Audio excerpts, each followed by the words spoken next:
Let's look at this article on the London Diamond and Emerald Fine Jewelry website to illustrate how to use keyboard shortcuts. Sometimes, using the keyboard to navigate is easier than using a mouse. For the ReadSpeaker Text Aid Bookmarklet, we can set up our keyboard commands to what we want. Using a combination of 3 command keys with a letter or number for the shortcuts is best. Be sure not to select a key combination used for JAWS or another program you use, such as copy and paste. Begin by clicking on the hamburger. Click on Settings. Click on Shortcuts, which has the keyboard as an icon. Let's reset the 4 shortcuts of play, pause, stop, and put focus on player. The first shortcut to set is the put focus on player. This is the command that enables the other shortcuts.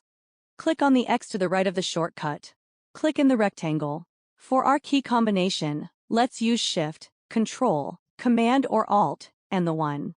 Press this key combination together. Use this same process for each shortcut. For the play command, let's use Shift, Control, Command or Alt, and the L for listen. For the pause shortcut, let's use Shift, Control, Command or Alt, and the P for pause.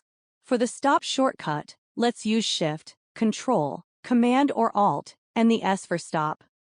Now let's look at how this works. Highlight the paragraph you want to read.